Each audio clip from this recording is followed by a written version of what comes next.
Halo teman-teman semua, hari ini saya sedang bersama salah satu anak muda yang sangat luar biasa inspiratif, yang mana saat ini usianya masih 20 tahun tapi telah menjadi salah satu wirausahawan yang sangat luar biasa di bidang jasa fotografi, yang mana melalui jasa ini telah dipakai di berbagai event yang ada di Indonesia, di berbagai daerah, mulai dari daerah Jawa Timur sampai dengan Pulau Kalimantan di Kalimantan Timur. Aslinya dari Sidoarjo. Nah, alhamdulillahnya hari ini saya bertemu beliau di kota Samarinda yang luar biasa, kota Etam ya.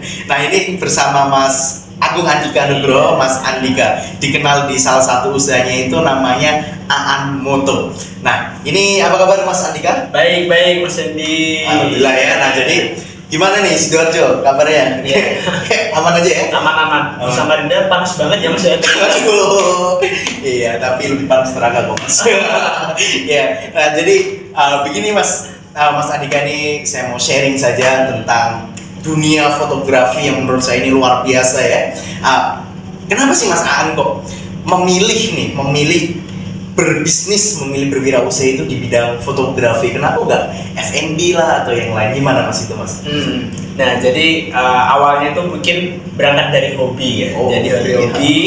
Ketika waktu saya masih sekolah, kuliah itu saya mengulik-ulik hobi saya, dan ternyata saya nih sangat suka lah sama di bidang fotografi. Nah ternyata dari hobi itu bisa dijadikan sebagai ajang untuk kita bisa mendapatkan penghasilan. Nah dari situ saya melihat, oh ternyata bisa nih dari hobi itu ada peluang-peluang yang bisa saya manfaatkan, dan ternyata ya sampai sekarang ini berkembanglah jasa fotografi itu tadi. Oh luar biasa ya. Lalu Mas, jadi ini kan berawal dari hobi ya. Biasanya kan orang mikir gimana sih caranya buka usaha. Itu ternyata cuma awal dari hobi bisa sangat luar biasa berkembang besar. Nah lalu Mas, dari hobi ini kan kalau kami melihat Mas Andika ketika ada di suatu event itu bisa menggerakkan tim-timnya yang luar biasa. Nah ini gimana sih Mas kita bisa membuat semacam sistemnya atau mengorganisasi hal tersebut itu ke anak-anak atau ke tim itu gimana Mas untuk mengorganisasinya itu biasanya? Jadi kan sebelum semacam kita terjun di suatu event gitu kan, kita harus briefing dulu nih sama tim. Nah, misal ada 3 tim atau berapa tim. Nah, nanti ada bagiannya. Nanti si A bagian mungkin dokumenter aja, fokus dokumentasi. Terus nanti si B bagian editing, si B bagian video, take video. Jadi beberapa momen nanti dia yang ambil. Terus kemudian yang satunya itu mungkin dari angle yang berbeda.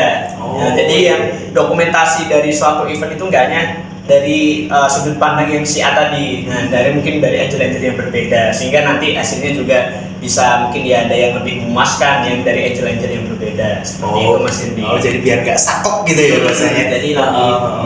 Lalu Mas, ini kan saya lihat timnya Mas Andika ini lumayan banyak ya di berbagai daerah. Nah ini timnya ini terdiri cuma karyawan sendiri atau berkolaborasi dengan, kalau saya kemarin tak sempat tanya Mas ini ada yang dari mahasiswa kampus ini, ada yang dari siswa dari sekolahnya ini, gimana itu Mas? Nah benar-benar, jadi kita ya selain menampung juga profesional fotografer, kita juga ada freelance Mas. Freelance ini isinya biasanya anak-anak part-time, isinya anak-anak mahasiswa yang mungkin ya cari penghasilan tambahan di Sabtu Minggu. Nah itu kita tampung. Kita juga ada anak-anak magang yang mungkin kita terjunkan seperti itu, tapi ya tetap didampingi sama yang teman-teman yang udah profesional. Karena takutnya nanti yang masih magang ini mungkin belum maksimal lah dalam menjalankan proyeknya. Jadi kalau untuk ngontrol itu Mas, jadi gimana ya? Untuk ngontrol anak muda sekarang kan agak sedikit repot, perlu seni lah untuk mengatur mereka. Nah ini gimana kira-kira untuk ngontrol teman-teman ini Mas? Nah kalau untuk mengontrol mereka ini sebenarnya ya memang agak susah-susah muda ya. Susah-susah muda ya. Soalnya emang anak-anak muda zaman sekarang ini berbeda gayanya sama mereka-mereka yang dulu lah.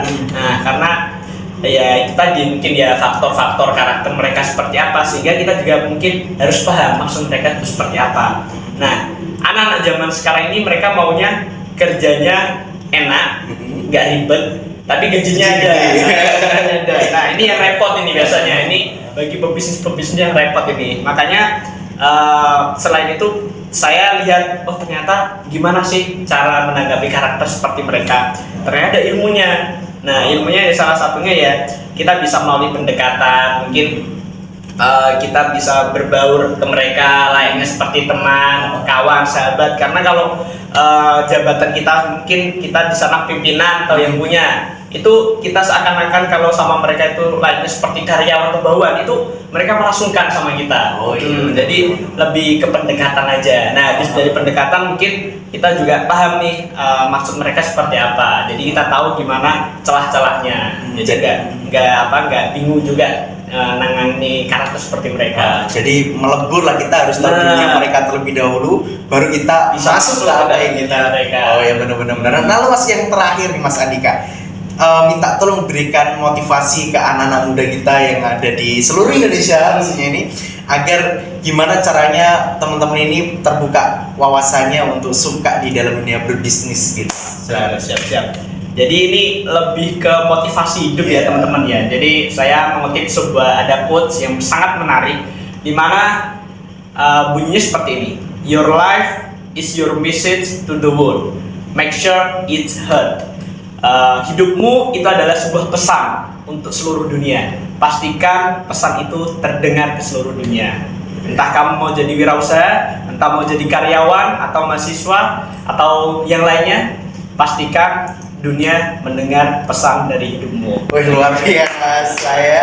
Oke, terima kasih. Ya, Sehat selalu ya Mas. Thank you. Terima kasih. Oke, see you guys. Thank you.